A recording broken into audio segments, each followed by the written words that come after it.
This is Candid Conversations with Dr. Mayfield, a podcast that resources families and friends with tools to have important conversations about mental and emotional health.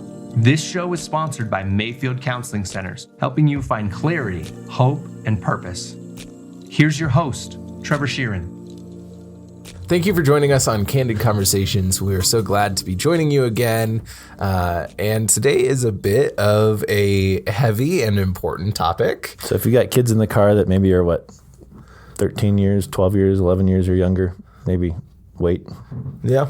Or listen with them and have some discussions. Or listen, it's not going to be too explicit. But we're going to try to make this conversation a little bit of an equipping tool for anyone, really, who's able to have a conversation. The topic for today is how to talk to somebody who is suicidal. And a little shameless plug that if you want a step-by-step guide on this in a couple months, hopefully in a couple months, it's all done. I just need to get out there. My ebook will be coming out on this very topic, and you can find it at mayfieldcounseling.com or also our new website, my new website. Why am I saying our? I'm talking in collective persons here. It's the royal we. The royal we. drmayfield.com will be launching in probably about 3 weeks, and there'll be links to that on there too. But I think so listen today, have conversations, but I think also it's going to be really important to have something in hand. Yeah. And just to denote as well, after listening to this podcast, you are not an expert and you don't get to just go around and find everybody who has suicidality and solve their problems. That's not what we're here to do. We want to make sure that if you are in a situation where you are talking to somebody who is saying, I want to kill myself, I want to go drive off of Pikes Peak or something, that you feel like you know what to do in that situation to get them help and to make sure that they're safe. Right. And it's interesting. I was talking to my wife yesterday, and we are part of this co-op for homeschooling.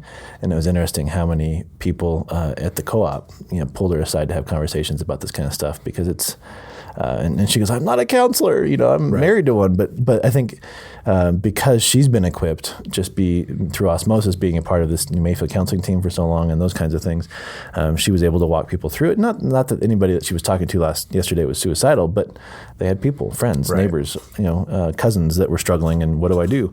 Yeah. And so I think as a lay person, we need to know these things. And if you're just walking around on the streets and somebody comes up to you, that's a big, scary situation. Yeah. But if you have a conversation beforehand where it's like, okay, this is the number that you can give them, this is the contacts that you can help them reach out, how to help them do that, it can make it far less scary, even though it will continue to be scary, and it should, because it's a dangerous situation. But keeping it to a level where you at least feel competent enough to engage in that conversation. Well, and I think one of the things that we can do on our link when we post this on YouTube and on Facebook is to have a basic resource list. Mm-hmm. I think every family, just like, when you go off and you have a babysitter, right? You tell them what restaurant you're going to. And, now, back when I was a kid, it was what restaurant I'm going to, what time we're going to be there, because, we didn't have cell phones. Now, here's my cell phone number. If something happens, just text me, call me. Here's the doctor's number. Here's the emergency number. We prep ourselves for those kinds of things. We don't prep ourselves for this kind of stuff. Yeah.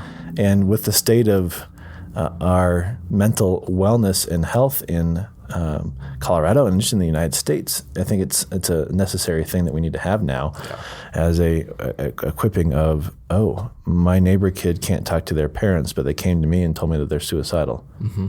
Crap. What do I do? And that's why we're having this conversation. Yeah. And so I want to talk a little bit about the origins of this conversation. I think that there are more than two sides, but two sides that immediately come to mind. The side of somebody coming and saying, hey, I want to kill myself, help me. Right. And then the side of a person who, maybe three as I'm talking about it, who doesn't say anything. Sure. And then I think there's another that we often seem to kind of just pass over because it's an uncomfortable conversation, where somebody might be making jokes or teasing about, I want to die, this is the worst, I'm just going to kill myself. Right. And it's said in a joking manner, but the way we can approach those conversations is to pull them aside afterwards in a safe place and ask, hey, you were making these jokes and I just want to check in on you. Are you okay? I know you were joking, Right. but is there something serious to those jokes? Yes. And that's a good question to ask. So I think number one, you've alluded to it, is that when somebody makes a comment, period, we take it seriously. We don't brush it off. We don't laugh with them. We don't just dismiss it. Yeah. I think we need to really lean into, okay, we don't joke about that. What's really going on? Or, hey, I've noticed, you're not as happy as you used to be, or things go, I mean, not. I think a lot of times we find that there are people in circles around individuals that have died by suicide that they're like, I should have asked, or I wish I would have asked, or I wish I would have noticed. And yes, it is a scary concept. Very. But I was telling some parents the other night, the alternative is scarier. So lean into the uncomfortability on that. Totally. And so let's dive in a little bit. We have that conversation, whether it's somebody coming to you and saying, hey, I want to kill myself, or being distant and you approach them, or them joking and you approach them. They say, yeah, I am seriously considering killing myself. What's the next step of that conversation? This seems mechanical, but if parents want to, or people want to have something that they can follow, I would encourage them of Googling the Columbia Suicide Severity Rating Scale, just to have as a guide, because it asks you questions. There's also a resource that we can give you too. It's not geared so much towards the layperson, but it's a suicide assessment by Crossweight Counseling Services up in Denver. We got to meet them a couple weeks ago at a conference, and it's a step-by-step drop-down menu on a computer, a tablet. But I think the next conversation is asking them, or the next question is asking them, do you have a plan? Right?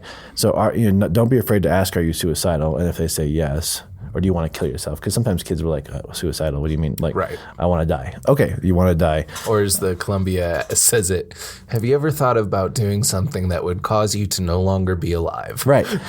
I mean, so however you want to ask that, but not being afraid to ask that. And then the next the question is so, do you have a plan? Tell me about your plan. And if they say, well, I'm going to go home and I'm going to take a rope, or I'm going to find my parents' gun, or I'm going to take a bunch of pills, or I'm going to drive home and try to hit the meeting. I mean, whatever that might be, now they have a plan. So just because somebody wants, and this is where we need to make a distinction, just because somebody says they want to die doesn't mean necessarily that they're actively suicidal. Yeah. And I think a lot of times we make that assumption. Now, again, don't just dismiss the... Right. If they say I have a plan, or they don't have a plan, that doesn't mean that the conversation's over. Oh, you're good. Go ahead and have fun. Exactly. It's, if I want to die but I don't have a plan, the next step would be, okay, let's find, if you're a neighbor or a friend, let's go find a trusted adult, a parent, a teacher, a school counselor, somebody that we can go talk to share how you're feeling. Yep. Youth pastor, whatever that might look like. If it's your own kid, okay, thank you for sharing with me. And then speak love, speak value into them. Which is so vital. I haven't been working very long as a therapist, and I'm still in my your own internship. Experience though too. But I have spoken to so many clients recently who have talked about how they approach their parents asking like, hey, are you proud of me? Or doing some sort of test of like, hey, I want you to respond to me in love and kindness. Right. And when they don't, that's their decision. Like, okay, great, I am going to go kill myself. And so much more important when somebody approaches and says, hey, this is what I'm doing. If I'm self-harming, right. I want to kill myself. And being able to respond in a loving and caring way that says, thank you for sharing that with me. I love you. I want good things for you. I want to support you. I want to join with you in this process. Don't try to fix it or give advice in that moment. Yeah. Because that's going to push them away too. But it's more of the, oh man, that sucks. Right. Tell me why you're thinking that way. Tell me why you feel that way. Really being curious in those moments. Mm-hmm. Some of that reflective listening we talked about a while ago. Right. So just to be clear, somebody comes to you, kid or otherwise, and says that they want to kill themselves, the next question you need to ask is, tell me about your plan. Do you have a plan? Because if they don't, then we'll take you down this path. Yes. If they do, it's a whole different thing. I mean, it's immediate action. It's, okay, we need to find a counselor. We need to call a suicide prevention hotline. We need to get you into the hospital because most individuals that have a plan already know they have the means. And the means is, well, I want to go drive and hit the median. Well, they can't get in the car, right? Because they have a car. That's their means. I want to, I'm going to use a gun and kill myself. Well, or if you know that they have an allergy to peanuts and they say, I have a jar of peanut butter in the car, that's means as well. And I think there's a big difference that we need to make too between crisis and emergency, which is some of what you're talking about. Sure. If somebody comes and says they don't have a plan, that may fit better under crisis, where things have gotten to a point where their normal functioning has been affected. And crisis could last up to, 6 weeks, 6 months. Like it's not a forever, but it is a longer amount of time. Whereas an emergency is not only are we probably in crisis, but if we don't do something right now, there's some detrimental consequences. Yes. Yeah.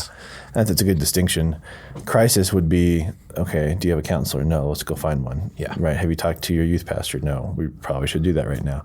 Have you talked, Have you told your parents? Right. Do you have some friends or trusted adults? Yeah. Right. And it's coming up with kind of that 24-hour to 40-hour game plan of, okay, how can we keep you safe for the next 24 to 48 hours? Yeah. And that's where you don't need to do that on your own. You need to figure out people. Here's where it gets sticky, though, when it becomes an emergency. We need to go get you evaluated at the hospital. No, I'm not going. Well, your safety is more important right now than anything else, so you're going to call the 911. Yep. Or if you're on the phone, you can text 911. Yep. Yes, that's a big distinction. There have been times when I've been on the phone with a counselor and they're on another phone with somebody, the authorities calling a wellness check. One of the things that we don't realize is that as a society, we can actually call a wellness check on a friend that we're concerned about. And a wellness so a wellness check is basically calling, not calling, well, you can call 911 if you don't have any other way to do it, but calling if it's a county, the sheriff's office, if it's a city, it's the police. Local law enforcement. In most places, so I know in Colorado Springs, I'm really, really proud of this, that we have a mental health crisis response team, a unit from the sheriff's office that will go out with a deputy and a mental health professional. And the deputy's been trained in all these kinds of things, crisis intervention, mental health, first aid, all this kind of stuff. And they'll go and just check on somebody to make sure they're okay. Now, Dr. Mayfield, I'm afraid that if I call my friend that for a wellness check, they're going to get arrested. So that's a good, nice acting there. So I was talking to Officer John Hammond, who is with the not officer, he hurt me on that one. Deputy John Hammond, who's a part of the sheriff's office, and he's a part of the mental health unit here in Colorado Springs. They had, I think, close to 700 calls last year that they responded to, and 1% resulted in being arrested. That's pretty cool. Yeah. Most of it, what he said, the arrests were made because of outstanding warrants, not because of the active mental health crisis. Yeah. So that's also really cool. So if your area, this is where you need to do research, if your area, wherever you are in the country or the world, has a mental health crisis response team, what does that look like? But to be honest, when you call 911, they're not going to just send out the police. Right. They're going to send out fire, paramedic. That's just the standard protocol. Yep. And typically, you can share with them, here's what I'm concerned about. Here's what I need you to look at because I can't get there. And be as specific as you can. Yeah. And the standard is transportation to the hospital. Yeah. The best thing, though, to do is to take them to the hospital yourself if you can. Yeah. One other thing that I think is important to talk about is maybe a little bit of how we are communicating with that person. Because I think we'll have a list of resources in the description. We'll also have a few at the end of this episode as well for crisis and emergency. Though emergency we talked about is more immediate and extreme action. Yep. If teenager comes up to you and says, hey, I'm having these thoughts about killing myself. I don't really want to, but I'm really scared about what I'm feeling or thinking. Facing or whatever, yeah. And sometimes it feels like that would be an easier option than what I'm going through. What do we say to that? Well, I think it goes back to some of our other conversations about being curious, asking questions, getting an understanding of their world and what they're facing right now, asking them what they need from you in that moment. I think a lot of times is a big deal because it empowers them to say, I just need you to listen, or I need you to validate, or, I need advice. But I think some of the biggest problems we find is that we jump into advice mode and they don't need that. They just need to be heard. And even if it makes us feel uncomfortable, this is where, emotional intelligence is so extremely important for us as adults, is that when we sit with somebody that is struggling, we're going to take on some of that stuff. And so how do we process that ourselves without needing to fix it in the moment? And I know a lot of teenagers specifically that go, I just need somebody to listen, to tell me that I'm okay, that I'm not, in their terms, crazy. Right. I'm not... whatever. Yeah. Well, and even normalizing suicidal thoughts, not in a way that says like, oh yeah, that you should be feeling that way, or like, yeah, that's fine. That's fine.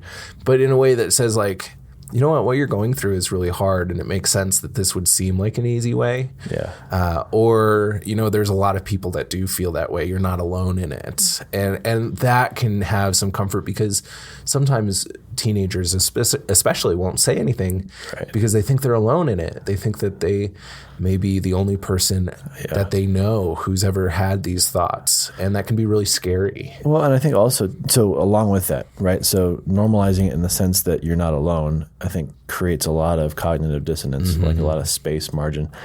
But one thing I found that was really interesting, that parents were like, really, you can do that? Don't give them permission. You don't have permission to kill yourself. There are other ways to deal with this. There's a lot of teenagers that are like, oh, really? I thought this was my only out.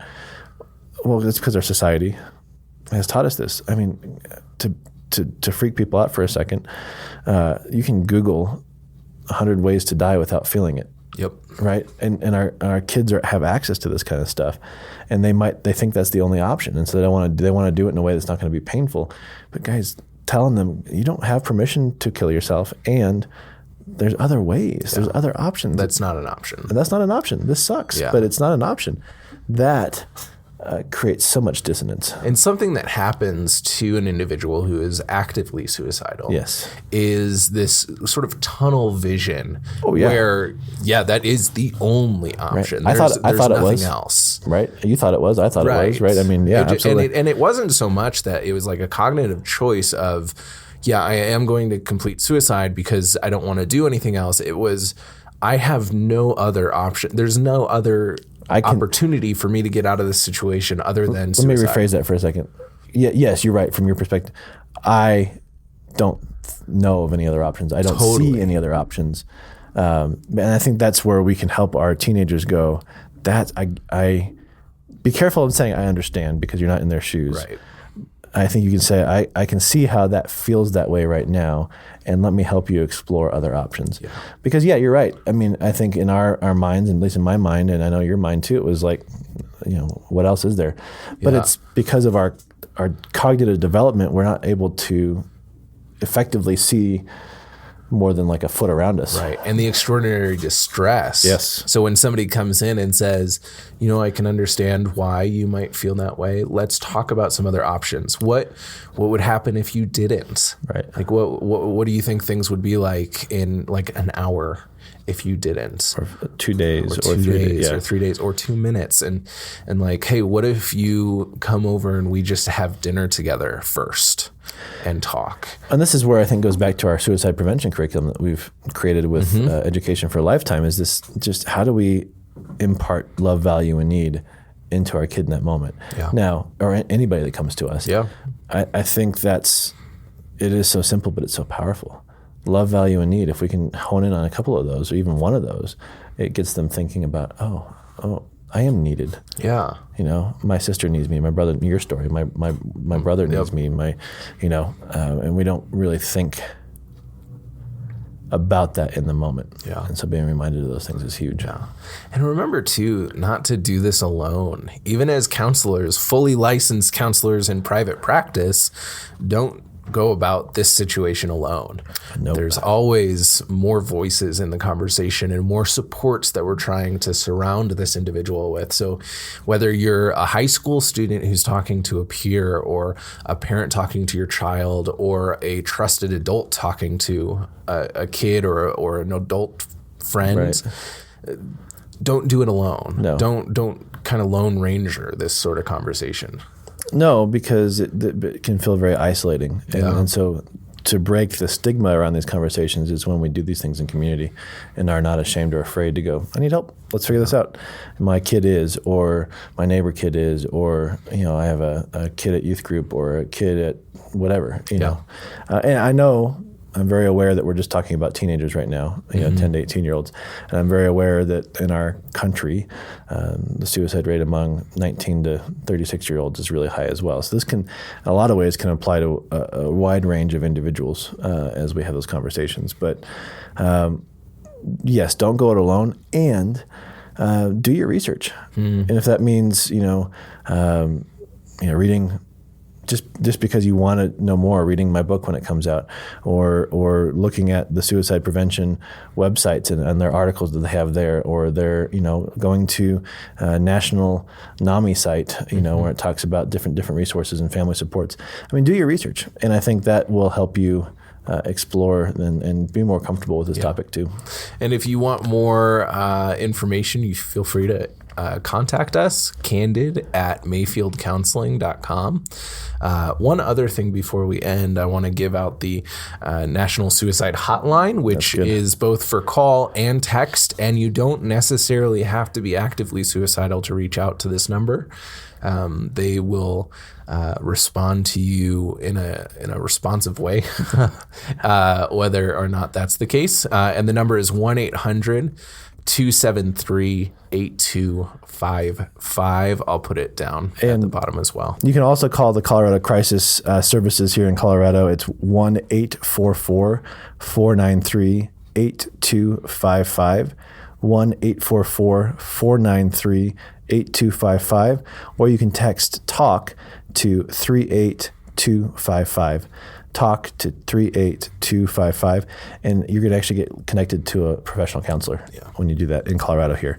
And it's a new resource that is it's fantastic. Yeah. And if you're in crisis, or somebody who's in crisis and just need a counseling resource, feel free to reach out to us as well, 719-453-4803. We would love to connect you with a therapist here and give you the support that you need, or the support that a friend needs as well. Yeah. Thanks for joining us in this topic. Thank you for joining Candid Conversations. If you would like more information, you can email candid@mayfieldcounseling.com or call 719-452-4803.